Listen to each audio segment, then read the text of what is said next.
بسم اللہ الرحمن الرحیم۔ السلام علیکم، آپ دیکھ رہے ہیں الف نیوز اور میں ہوں آپ کے ساتھ ماجد علی۔ شامل کرتے ہیں آج کی آن لائن ہیڈ لائنز۔ شہید اسماعیل ہانیہ کو ہزاروں سوگواروں کی موجودگی میں سپرد خاک کر دیا گیا۔ قطر کے دارالحکومت میں حماس کے سربراہ شہید اسماعیل ہانیہ کی نماز جنازہ کی ادائیگی کے لیے ہزاروں سوگوار اشک بار آنکھوں اور آزادی فلسطین کی جدوجہد کو جاری رکھنے کے عزم کے ساتھ مسجد میں جوک در جوک جمع ہوئے۔ عالمی خبرساں ادارے کی رپورٹ کے مطابق نماز جمعہ کی ادائیگی کے بعد فرزند اسلام شہید اسماعیل ہانیہ کی نماز جنازہ ادا کر دی گئی، جس کے لیے دنیا بھر سے اعلیٰ سطح کے وفد بھی پہنچے تھے۔ امیر قطر اور ترک وزیر خارجہ نے اسماعیل ہانیہ کی میت کے نزدیک کھڑے ہو کر دعائے مغفرت کی اور حماس رہنما خالد مشعل سے تعزیت کا اظہار کیا۔ اسماعیل ہانیہ اور ان کے محافظ وسیم ابو عثمان کی نماز جنازہ دوحہ کی عظیم مسجد امام محمد بن عبد الوہاب میں ادا کی گئی، جبکہ تدفین لوسل کے قبرستان میں کی گئی۔ اسرائیل سے بدلہ لینے کا طریقہ زیر غور ہے۔ Major general Mohammad Baqir. ایرانی فوج کے chief of staff major general Mohammad Hussain Baqir نے کہا ہے کہ اسرائیل سے حماس کے رہنما اسماعیل ہانیہ کی شہادت کا بدلہ لینے کا طریقہ زیر غور ہے۔ اپنے بیان میں انہوں نے کہا کہ ایران اسماعیل ہانیہ کے قتل کا بدلہ لینے کے طریقے کا جائزہ لے رہا ہے۔ ایرانی فوج کے سربراہ کا کہنا تھا کہ اسماعیل ہانیہ کی شہادت کا بدلہ ضرور لیا جائے گا۔ Major general Mohammad Hussain Baqir نے مزید کہا کہ اسرائیل کے خلاف کئی اقدامات کیے جانے چاہئیں۔ اسرائیل کو ہر حالت میں پچھتانا پڑے گا۔ ایران کا بدلہ لینے کا اعلان۔ امریکی جنگی بحری بیڑے خلیج فارس پہنچ گئے۔ حماس رہنما اسماعیل ہانیہ کی تہران میں شہادت کے بعد ایران کی جانب سے بدلہ لینے کا اعلان کیا گیا ہے۔ ایسی صورتحال میں امریکہ نے جنگی بحری بیڑا روزویلٹ خلیج فارس منتقل کر دیا۔ بین الاقوامی خبرساں ادارے کی رپورٹ کے مطابق بحری بیڑے کے ساتھ 6 میزائل بردار جہاز بھی موجود ہیں۔ مشرقی بحیرہ روم میں 5 امریکی جنگی بحری جہاز پہلے سے ہی تعینات ہے۔ غیر ملکی میڈیا کا اس حوالے سے کہنا تھا کہ امریکی جاسوس طیاروں کی بھی شام، لبنان اور اسرائیل کے ساحلی پٹیوں پر پروازوں کا سلسلہ جاری ہے۔ عرب میڈیا کی رپورٹس کے مطابق شام، لبنان اور اسرائیل کی ساحلی پٹی پر امریکی بحریہ کے جاسوس طیاروں نے 4 گھنٹے تک پروازیں کی اور انٹیلیجنس ڈیٹا جمع کیا۔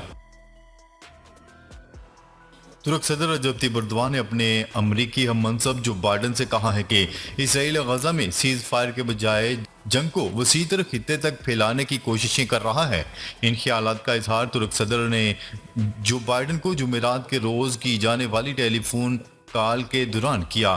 ترک ایوان صدر نے بتایا کہ جو بائیڈن نے مشرق مغرب کے درمیان انقرہ میں قیدیوں کے تبادلے کی کوشش پر ایردوان کا شکریہ ادا کیا۔ ایک بیان میں ترک ایوان صدر نے کہا ایردوان نے جو بائیڈن کو بتایا کہ غزہ میں جنگ بندی معاہدے کے لیے اسرائیلی حکومت کی طرف سے ہر قدم پر غیر رضامندی ظاہر ہوئی ہے، اور یہ کہ اسرائیلی وزیر اعظم نیتن یاہو کے امریکی کانگریس سے خطاب سے ترکی اور باقی دنیا میں گہری مایوسی پیدا ہوئی ہے۔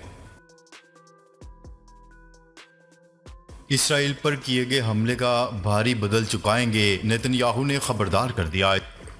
اسرائیل کے وزیر اعظم نیتن یاہو نے کہا ہے کہ ہم دفاع اور حملے ہر دو حوالوں سے اور ہر طرح کے سیناریو کے مقابل مکمل تیاری کی حالت میں ہیں۔ بین الاقوامی خبرساں ادارے کی رپورٹ کے مطابق اسرائیلی وزیر اعظم نیتن یاہو کے دفتر سے جاری بیان میں کہا گیا ہے کہ نیتن یاہو نے داخلی محاذ کمانڈ آفس میں اور حالات کے جائزے کے لیے منعقدہ اجلاس میں شرکت کی۔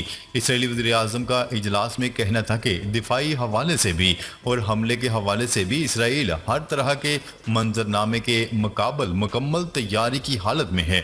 نیتن یاہو کا مزید کہنا تھا کہ ہم خواہ کسی بھی شعبے میں کیوں نہ ہو اسرائیل پر کیے گئے حملے کا بھاری بدل چکائیں گے۔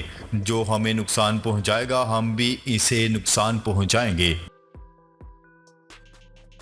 اسماعیل ہانی کی شہادت کے باوجود حماس کی صلاحیتیں کم نہیں ہوں گی، اسرائیلی تھنک ٹینک کا اعتراف۔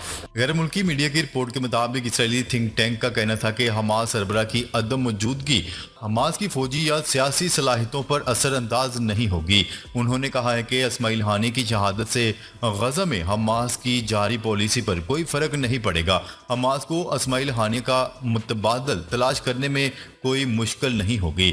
اسرائیلی تھنک ٹینک کے مطابق غزہ جنگ بندی معاہدے پر بات چیت کے لیے حماس کے پاس متبادل باصلاحیت افراد کی کمی نہیں ہے۔ ایرانی خطرے کا سامنا کرنے کی صورت میں امریکہ اسرائیل کو تحفظ فراہم کرنے کا پابند ہے۔ امریکی صدر جو بائیڈن کا دو ٹوک پیغام۔ امریکی صدر جو بائیڈن نے اسرائیلی وزیر اعظم نیتن یاہو کو یقین دہانی کروائی ہے کہ ایران کی جانب سے کسی بھی خطرے کا سامنا کرنے کی صورت میں امریکہ اسرائیل کو تحفظ فراہم کرنے کا پابند ہے۔ وائٹ ہاؤس کی جانب سے جاری بیان کے مطابق یہ موقف دونوں سربراہان کے درمیان جمعرات کے روز ہونے والے ٹیلی فونک رابطے میں سامنے آیا۔ بیان میں بتایا گیا کہ گفتگو میں امریکہ کی نائب صدر کیملا ہیرس بھی شریک تھیں۔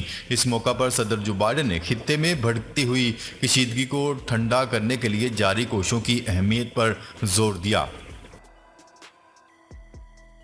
ترکی نے ملک بھر میں انسٹاگرام بلاک کر دیا۔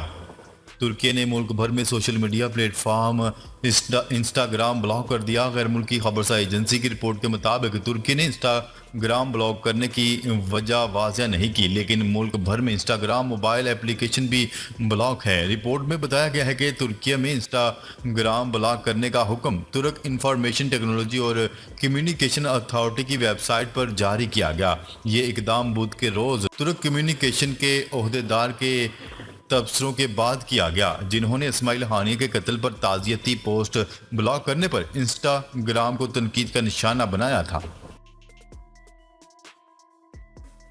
اسرائیلی شہریوں کو بیرون ملک سفر کے دوران حملوں کے خطرات کا سامنا کرنا پڑ سکتا ہے۔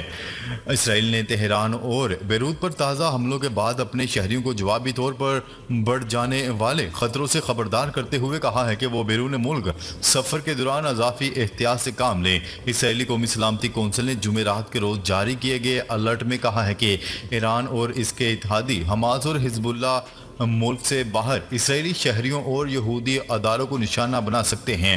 اپنے شہریوں کو اس انتباہ سے اسرائیلی وزیر اعظم نیتن یاہو کے دفتر سے آگاہ کیا گیا ہے۔ اسرائیلی فورسز نے مسجد اقصی کے خطیب شیخ اکرمہ صبری کو حراست میں لے لیا۔ مقبوضہ بیت المقدس سے عرب میڈیا کے مطابق اسرائیلی فورسز نے شیخ اکرمہ صبری کو اسماعیل ہانیہ کو خراج عقیدت پیش کرنے پر حراست میں لے لیا۔ دوسری جانب مغربی کنارے میں رام اللہ میں درجنوں یہودی آبادکاروں نے انڈسٹریل زون پر دھاوا بول دیا۔ عرب میڈیا کی رپورٹ کے مطابق یہودی آبادکاروں نے نابلس میں بیتا ٹاؤن کے انڈسٹریل زون میں توڑ پھوڑ کی اور مختلف مقامات پر آگ لگا دی۔ اسماعیل ہانی کی شہادت پر عمران خان کا رد عمل بھی سامنے آ گیا۔ بانی پاکستان تحریک انصاف عمران خان نے حماس کے سربراہ اسماعیل ہانی کی شہادت کو اسرائیل کی بربریت قرار دے دیا۔ قومی اسمبلی میں اپوزیشن لیڈر اور پی ٹی آئی سینئر رہنما عمر ایوب نے انسداد دہشت گردی عدالت اسلام آباد کے باہر میڈیا سے گفتگو کرتے ہوئے عمران خان کے اسماعیل ہانی کی شہادت پر رد عمل سے متعلق آگاہ کیا۔ عمر ایوب کا کہنا تھا کہ بانی پی ٹی آئی نے اسماعیل ہانی کی شہادت پر کہا کہ یہ اسرائیل کی بربریت ہے۔ اس موقع پر انہوں نے مزید کہا کہ توشہ خانہ کیس میں کچھ نہیں، عدت کیس میں بانی پی ٹی آئی بری ہو چکے اور 190 ملین پاؤنڈ کیس ہی نہیں بنتا۔ ڈاکٹر یاسمین راشد علیل ہیں اور عالیہ حمزہ کو جھوٹے کیسز میں شامل کیا جا رہا ہے۔ جاپان میں گرمی کا 126 سالہ ریکارڈ ٹوٹ گیا۔ جاپان میں گزشتہ ماہ اوسط درجہ حرارت سے 2.16 ڈگری سینٹی گریڈ زیادہ ریکارڈ کیا، جس نے گرمی کا 126 سالہ ریکارڈ توڑ دیا۔ عالمی خبرساز ادارے کی رپورٹ کے مطابق جاپان میں درجہ حرارت کا ریکارڈ رکھنے کا آغاز 1898 میں ہوا تھا اور تب سے رواں برس کا ماہ جولائی گرم ترین مہینہ قرار پایا ہے۔ پاکستان سزوکی نے بنگلہ دیش افغانستان کو گاڑیاں برآمد کرنا شروع کر دیں۔ اس بات کا انکشاف پاکستان میں آٹو مینوفیکچرنگ کے سفر میں اہم سنگ میل کرنے کے حوالے سے منعقدہ افتتاحی تقریب کے دوران کیا گیا۔ اپنے خیر مقدمی خطاب میں پاک سوزوکی کے ہیڈ آفس کارپوریٹ افیئر شفیق احمد شیخ نے شکریہ ادا کیا۔ حکومت پنجاب کا جماعت اسلامی کے گرفتار مقامی رہنماؤں اور ورکرز کی رہائی کا فیصلہ۔ حکومت پنجاب نے جماعت اسلامی کے گرفتار مقامی رہنماؤں اور ورکرز کو رہا کرنے کا فیصلہ کر لیا۔ حکومتی مذاکراتی کمیٹی اور جماعت اسلامی کے درمیان ہونے والے مذاکرات میں ہونے والی پیش رفت کے تحت جماعت اسلامی کے کارکنان کو رہا کرنے کا فیصلہ کیا گیا۔ ناظرین، اب تک کے لیے اتنا ہی۔ مزید خبریں لے کر بہت جلد آپ کی خدمت میں حاضر ہوں گے۔ تب تک کے لیے اپنا خیال رکھیے گا۔ اللہ نگہبان۔